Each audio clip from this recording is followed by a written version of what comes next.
Ketika Kementerian Pertahanan baru-baru ini mengajukan anggaran sejumlah 124,995 billion dolar, kita bulatkan ya, 125 billion dolar atau mendekati angka 1.700 triliun, sebuah angka yang lumayan besar yang membuat otak saya yang kecil ini menjadi hang atau loading. Sebentar, ini anggaran untuk apa ya?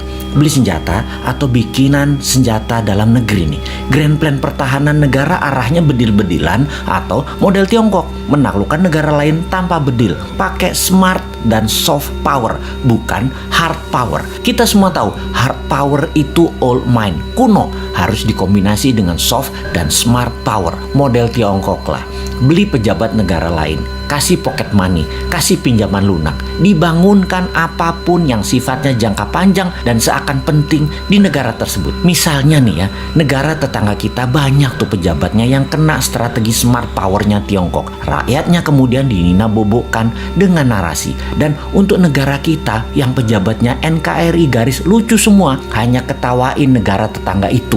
Seru ngelihatnya. Bener deh, kasihan anak cucu negara tetangga itu nantinya ketika tidak ada narasi yang bisa dibangun untuk bisa menahan kebenaran kelak. Kembali ke anggaran maha besar. Ketika kita mengetahui bahwa anggaran militer itu ternyata pakai hutangan, ini membuat lemes generasi new mind. Lah, nanti yang bayar siapa? Ini multi years loh nyicil hutangannya. Bener deh, ini harus dipertanyakan bukan hanya Kofadis Departemen Pertahanan, juga pertanyakan mau bangun militer 1.700 triliun dengan ngutang segede APBN Indonesia dalam 1 tahun itu, kita baliknya dapat apa? Sekarang aja utangnya sudah 6.500 triliun, ditambah BUMN yang minusnya banyak, PLN minus, KAI minus, Garuda minus, serta banyak lagi yang angkanya bikin gemeter new mind. Kalau old mind sih nggak gemeter, karena memang mindsetnya bisanya ngutang. Biasa itu ngutang bagi mereka. Oke, kita yang bodoh ini mau nanya, ini arah militer Indonesia mau kemana ya? Kita tanya, anggap semuanya buat beli alat utama sistem pertahanan, alutsista. Ini kita mau defense, mau bertahan atas serangan dari negara mana? Apa bentuk serangannya mereka emangnya? Sehingga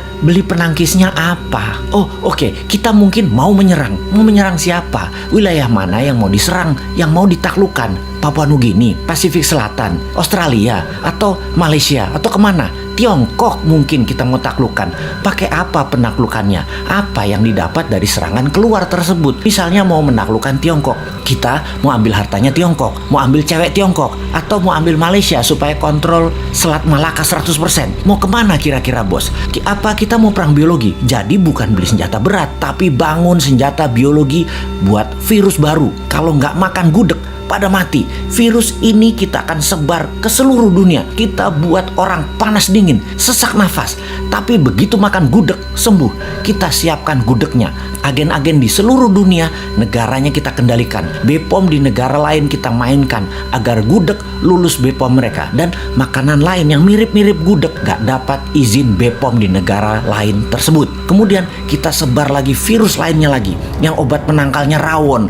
Kemudian virus yang obat penangkalnya empek-empek, nasi padang, dan lain sebagainya. Nah, kalau perangnya begini, saya dukung dah. Atau kita beli harps, kita ubah cuaca, kita bikin Papua ada salju agar Indonesia ada 4 musim. Di Indonesia bagian timur, di Maluku, Nusa Tenggara, Papua ada salju. Bayangkan di Maluku dan Nusa Tenggara ada salju, ada pantai. Keren abis. Di Papua akan ada ski resort, banyak. Kayak di Swiss. Gila nih Indonesia kerennya. Sementara di Indonesia bagian barat dan tengah seperti biasa, hanya 2 musim. Lupa, ada musim pilkada sama pilpres ya, sama musim duren. Maaf nggak kehitung. Tapi ini loh ya, saya ini yang bodoh ngaku pinter Nan Sontoloyo selalu curiga kalau ada anggaran multi years sampai jabatan selesai masih ada kewajiban yang ditanggung renteng. Maksudnya begini, di akhir masa jabatan presiden sebelum ini ada juga lembaga yang last minute kira-kira 2 tahunan terakhir masa jabatan beli alat-alat multi years sampai 10 tahun ke depan. Sehingga pejabat di presiden baru Pak Jokowi periode 1 departemen itu anggarannya hanya untuk membayari utangan dari kebijakan multi years pejabat sebelumnya. Bahkan sampai sekarang masih nyicil sehingga departemen itu kering sekarang. Ini ngebayang aja kalau kita beli barang dari luar negeri, komisinya di luar negeri loh ya. Komisi selalu didapat dari penjual kan, dan jarang loh penjual nggak ngasih uang tali kasih itu jarang. Jadi si pejabat periode lalu beli-beli dalam jumlah besar, komisinya di muka dong ya, gede banget dong komisinya karena dealsnya multi years. Lumayan, namanya juga udah akhir masa jabatan. Mulai paham kenapa si Sontoloyo ini berkerut kening urusan anggaran besar multi years yang ditanggung renteng sampai pejabat berikut-berikutnya. Ya, mudah-mudahan analisa si Bosman ini salah lagi, karena kayaknya amanah kok pejabatnya. Calon presiden kemudian kok, pasti maha suci.